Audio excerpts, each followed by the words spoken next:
Saludos a todos. Vamos a iniciar una nueva sesión, una serie nueva de presentaciones para todos ustedes, los que ya miraron mis videos de Moctezuma Plan de Salvación, desde el video 1 hasta el video 38. Quiero pensar que algunos de ustedes se convirtieron en cristianos, encontraron un lugar donde reunirse, o han decidido reunirse en su casa, cualquiera que sea el motivo. Por ninguna circunstancia se acerque usted a cualquier congregación.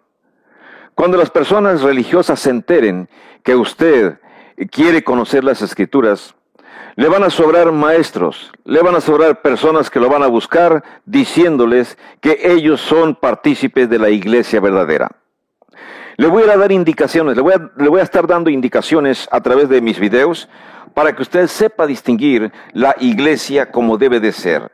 Así que no se confíe con las primeras personas que vayan y que le hablen a usted y que le digan que ellos son parte de la iglesia de Cristo. Tienen que identificarse adecuadamente, así como las Escrituras lo dicen.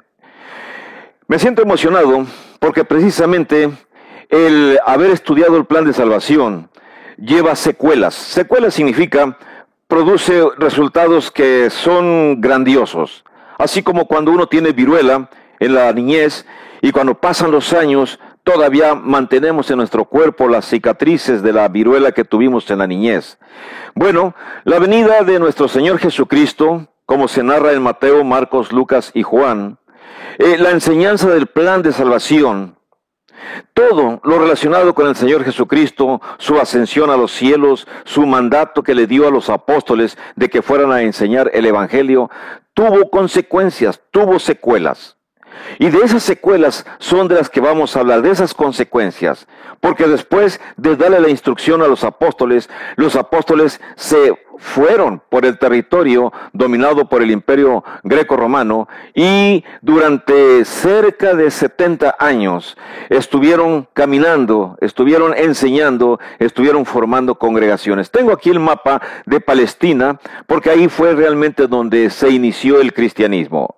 Pero hoy vamos a comenzar viendo algo acerca del libro de los Hechos, porque es el libro que nos da a nosotros la información de cómo se inició la iglesia. Y note usted que no digo el nombre de cualquier iglesia moderna, digo la iglesia así como en la Biblia se le conoce, nada más, la iglesia que el Señor compró con su sangre. Vamos a hablar del título, por qué tiene el título de los Hechos, vamos a hablar del texto, todo el texto, quién fue el escritor, quién fue el posible patrocinador, no hay seguridad, que patrocinó al escritor para que escribieran el libro de los Hechos.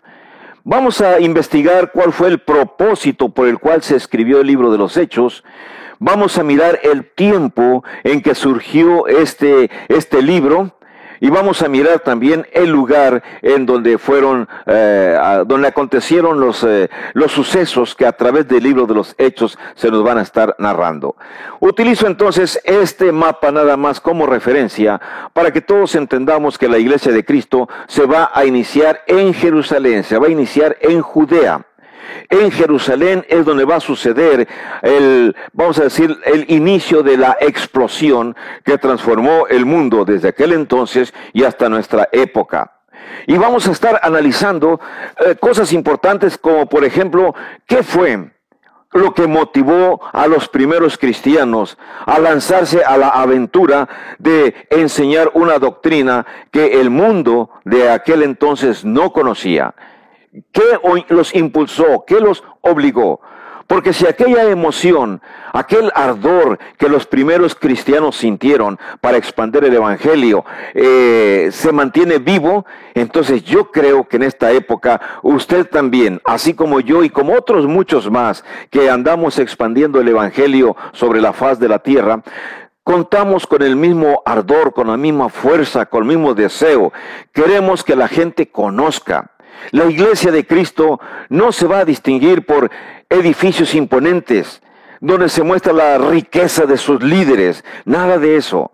La iglesia de Cristo, así como ya lo expliqué en mis videos anteriores, la iglesia se está refiriendo a las personas que obedecieron el Evangelio. La iglesia no es la estructura física. Por muy hermosa, por muy bella que sea una estructura física, esa no es la iglesia que el Señor compró.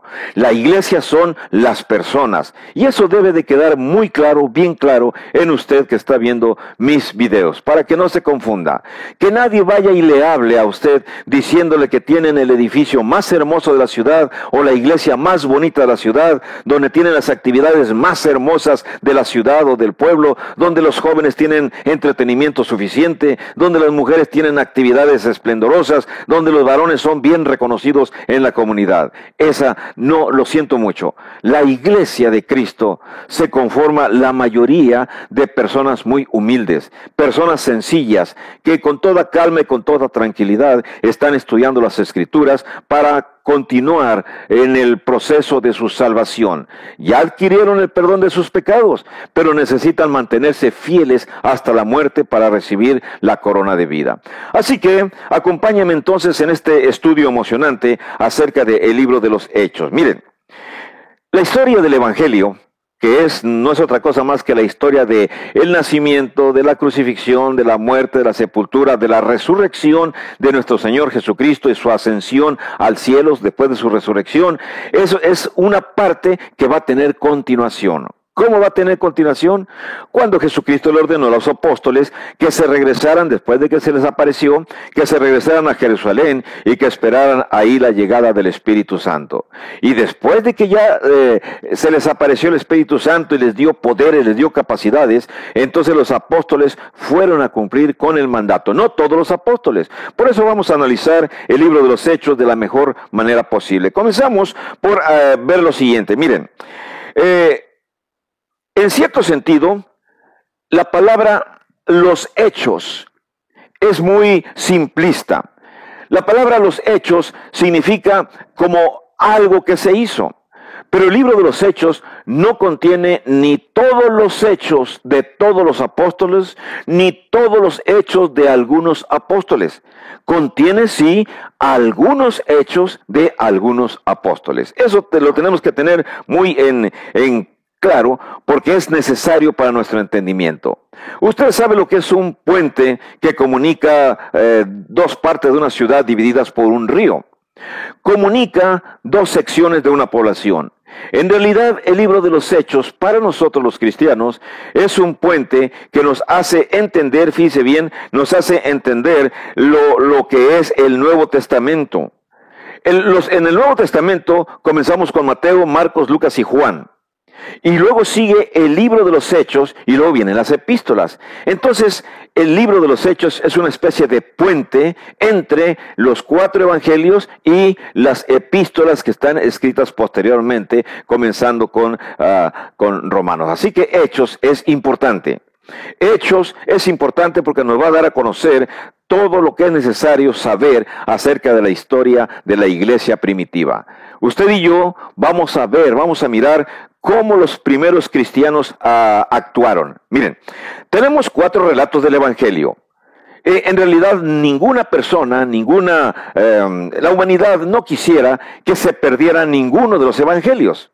Así que Mateo, Marcos, Lucas y Juan existen. Y han existido, aunque se han hecho intentos en el pasado por destruirlos, no se ha podido destruir porque Dios está en control. Pero aún así, si perdiéramos los 4 evangelios, nada más con la información que tenemos en Hechos sería suficiente para informarnos acerca de nuestro Señor Jesucristo. Es más, después tenemos las epístolas, 21 epístolas. Aún así, si llegásemos a perder las epístolas, no perderíamos, y que conserváramos el libro de los Hechos, no perderíamos nada, ninguna de las doctrinas de la iglesia de Cristo. Los Hechos nos narran las acciones que realizaron algunos apóstoles para transmitir el evangelio en todo el imperio greco-romano. Así que si perdiéramos el libro de los Hechos, entonces sí tendríamos problemas para conocer la historia del inicio del cristianismo. Pero no, gracias a Dios se ha conservado y usted y yo vamos a tener información suficiente, tanto para usted si es nuevo cristiano, para que comience a reforzarse en su fe.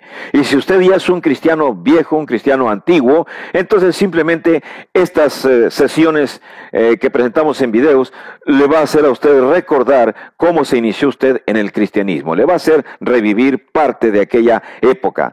Los primeros días del cristianismo, los primeros días de la iglesia, se reflejan precisamente en este libro, en el libro de los Hechos. Y créame, yo me siento emocionado por enseñar esta sección. Espero que también usted se sienta con hambre de conocer para ver y continuar sabiendo más acerca de nuestro Señor Jesucristo. Así que comenzamos con la cuestión del título. ¿Por qué el título? Miren, la cuestión del título es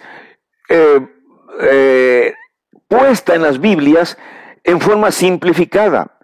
Posiblemente en su Biblia, el título más común que va a aparecer en su Biblia es Hechos de los Apóstoles, lo cual sugiere que son los hechos de todos los apóstoles, pero no es así.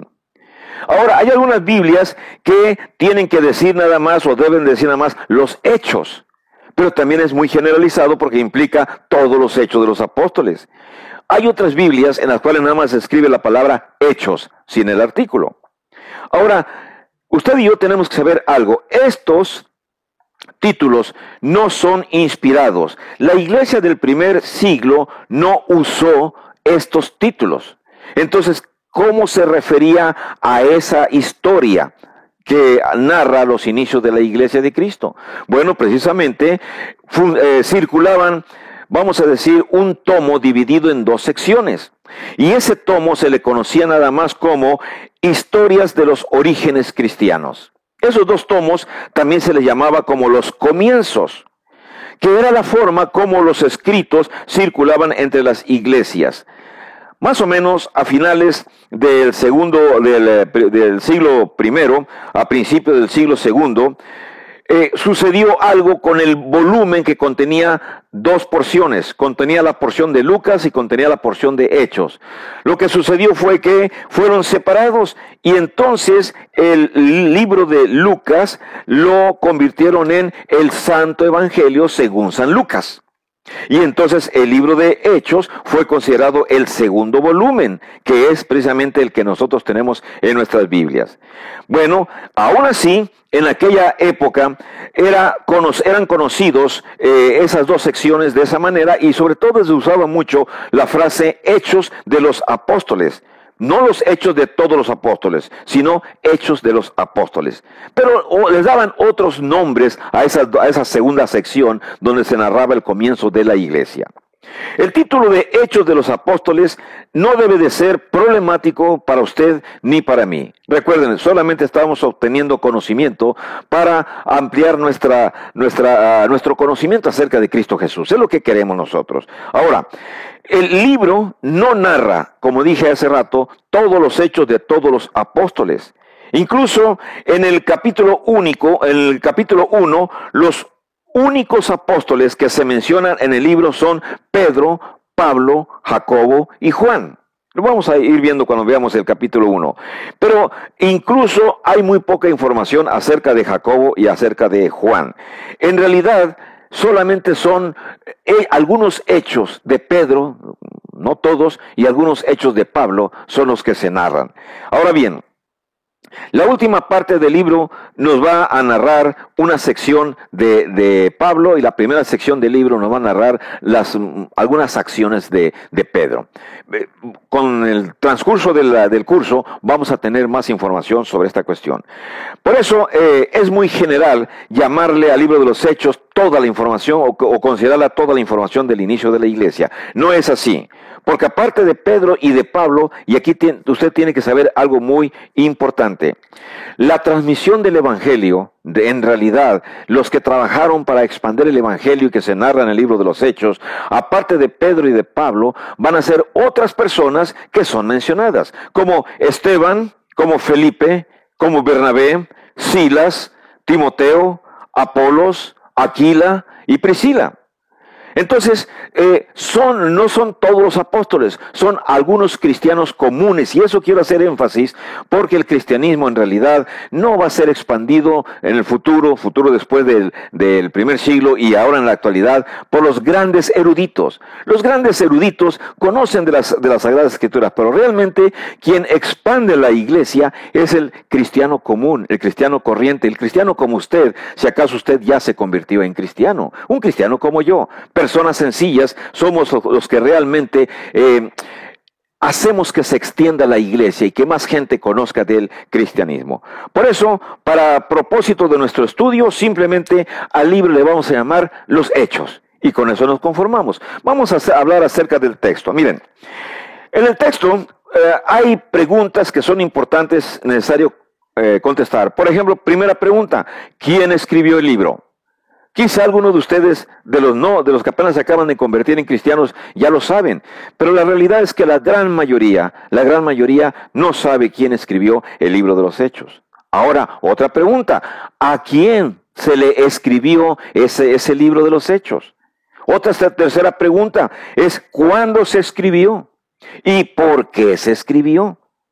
Así que el mismo texto nos tiene que contestar esas preguntas, y inmediatamente me gustaría que usted tenga una Biblia a la mano, y si no la tiene le voy a indicar cómo puede usted hacer para tener una Biblia disponible. Miren, inmediatamente abriendo el libro de los Hechos, en el capítulo 1, versículos 1 y 2, el escritor dice lo siguiente: en el primer tratado, oh Teófilo, hablé acerca de todas las cosas que Jesús comenzó a hacer y a enseñar, hasta el día en que fue recibido arriba, después de haber dado mandamientos por el Espíritu Santo a los apóstoles que había escogido.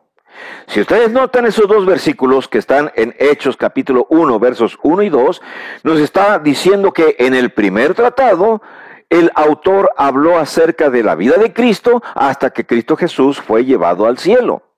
Nada más, eso fue lo que trató en el primer texto, en el primer libro, en el primer volumen, porque son dos volúmenes que van a ser separados en el siglo I.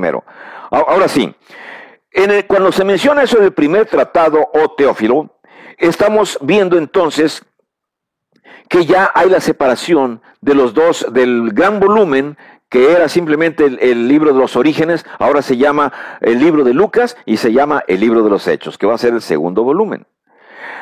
Vamos a echar un vistazo a la primera parte de Lucas y vamos a mirar vamos a leer más bien cómo dice Lucas capítulo 1, los primeros 4 versículos. Se los voy a leer, dice así: puesto que ya muchos han tratado de poner en orden la historia de las cosas que entre nosotros han sido ciertísimas, tal como nos lo enseñaron los que desde el principio lo vieron con sus ojos y fueron ministros de la palabra. Lucas se está refiriendo a los apóstoles.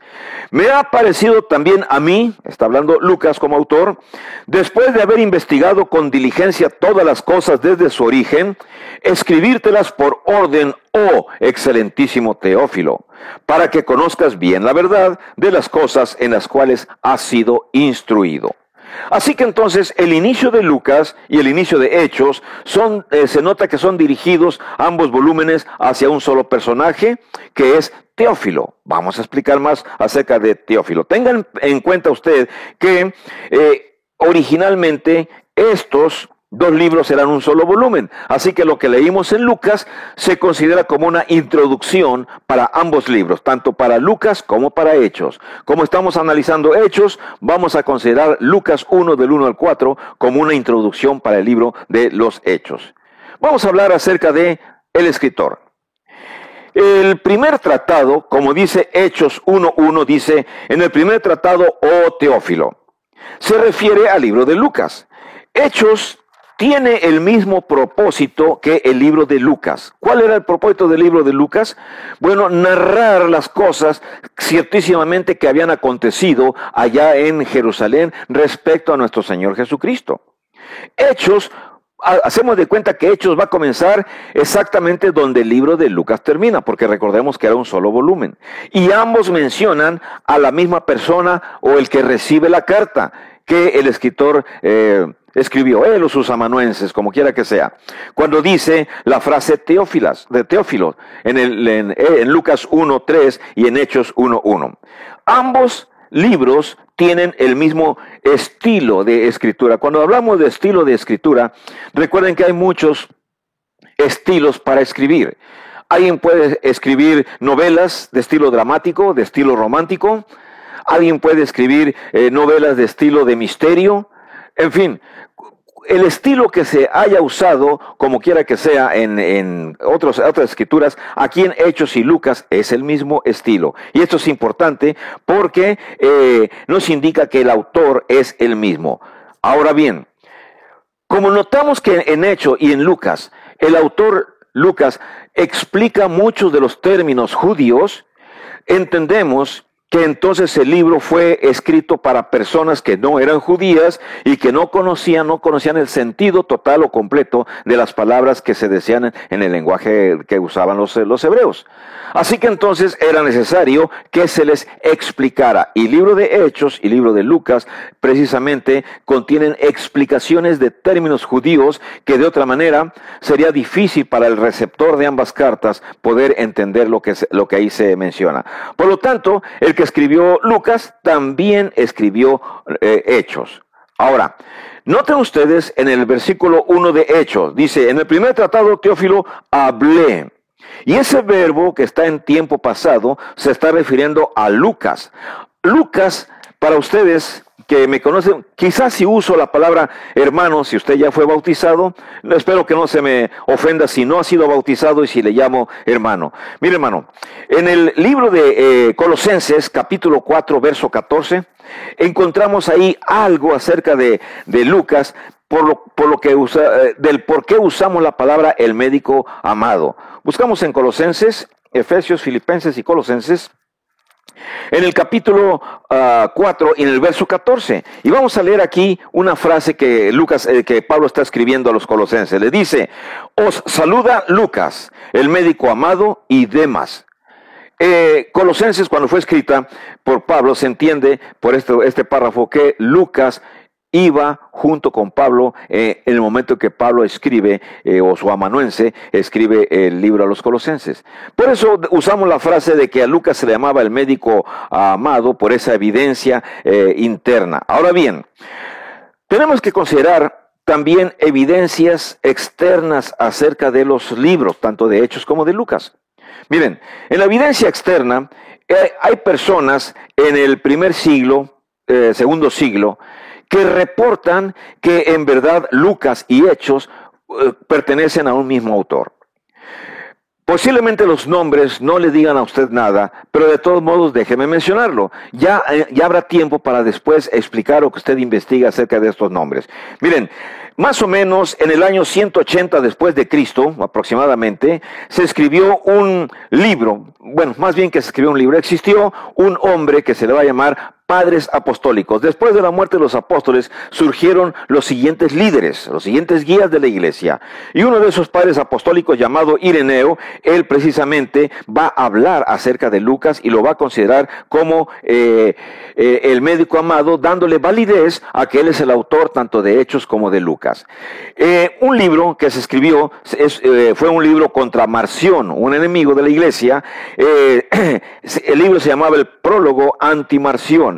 Y más o menos allá por los años 160 al 180 es cuando sucede esta situación, donde se menciona Lucas, o se sobreentiende que Lucas es mencionado como el autor del libro de los Hechos. Después hay otro libro, un libro que se llama el Canon Muratorio, que más o menos existió por los años 170 al 190 después de Cristo, y este Canon Muratorio también menciona y acepta que Lucas es el autor tanto de Hechos como de Lucas. Más adelante, otro autor, otro padre apostólico llamado Clemente de Alejandría en Egipto, que existió más o menos entre el 150 al 217, si hay datos o fechas que fallan, no tienen gran importancia, pero en sus escritos, Clemente de Alejandría menciona a Lucas como el autor del libro de Lucas y libro de Hechos. Por último, también tenemos aquí a Tertuliano, que existió desde los años 150 al año 220, que mencionan como una evidencia externa que Lucas es el autor de Hechos y el autor también del libro de Lucas. Ahora, hay un historiador que se llama Eusebio, que ya se va a existir en el año 325, o sea, 3 siglos después aproximadamente de la crucifixión de nuestro Señor Jesucristo. ¿Y qué fue lo que escribió Eusebio? Bueno, lo que escribió Eusebio en su historia, precisamente, él escribe y afirma de que no hay ninguna duda de que Lucas había escrito ambos volúmenes. Así que para el año 325, Eusebio afirma que Hechos y Lucas son de la autoría de Lucas. Por supuesto, Lucas era el escritor, pero el Espíritu Santo era el guiador. Y eso es muy importante que usted lo tenga en mente. Esa es la evidencia externa. Ahora, en la evidencia interna, que no necesitamos mucha, se va a centrar en los pasajes del libro de Hechos donde se encuentra la palabra nosotros. Lucas va a andar viajando con Pablo para andar evangelizando el mundo greco-romano en algunos de sus viajes. Entonces, en todos los pasajes de Hechos, en donde aparece el pronombre personal nosotros, significaba que Lucas, al estar escribiendo, se incluía como parte del grupo evangelizador. Vamos a buscar rápidamente en Hechos, en el capítulo 16, del 10 al 17. Y vamos a mirar ahí cómo el pronombre nosotros aparece, lo cual nos da evidencia interna de que Lucas es el autor y es parte del grupo que anda evangelizando. Hechos 16, del 10 al 17, dice: cuando vio la visión, está hablando Lucas acerca de Pablo, dice, cuando vio la visión, enseguida procuramos. Ese pronombre lo está usando Lucas como diciendo nosotros procuramos partir para Macedonia, dando por cierto que Dios nos llamaba para que les anunciásemos el evangelio. O sea, Lucas está hablando y está usando el pronombre nosotros, se siente parte del grupo. La visión la tuvo Pablo, pero Lucas dice, nos llamaron para ir a evangelizar a Macedonia. 11. Zarpando pues de Troas, vinimos con rumbo directo a Samotracia y el día siguiente a Neápolis. Noten en el versículo 11 cómo aparece el pronombre nosotros cuando dice vinimos. O sea, Lucas y Pablo y los demás acompañantes se cuentan como parte del equipo. Verso 12. De allí a Filipos, que es la primera ciudad de la provincia de Macedonia y una colonia, y estuvimos en aquella ciudad algunos días.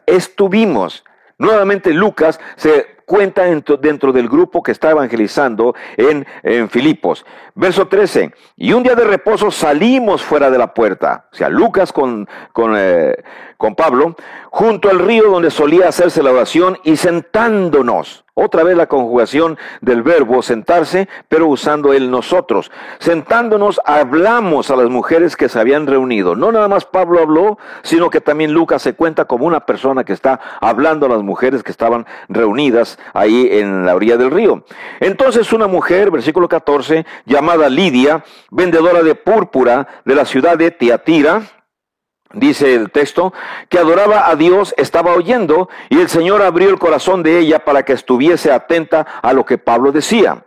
Y cuando fue bautizada, y también su familia, entonces nos rogó diciendo, si habéis juzgado que yo sea fiel al Señor, entrad en mi casa y posad, y nos obligó a quedarnos. Noten el verso 15, cuando habla el texto donde dice, nos rogó, cuando dice también, nos obligó a quedarnos, Lucas está usando el pronombre nosotros, porque es parte del grupo. Verso 16, aconteció que mientras íbamos a la oración, nos salió al encuentro una muchacha que tenía espíritu de adivinación, la cual daba gran ganancia a sus amos adivinando.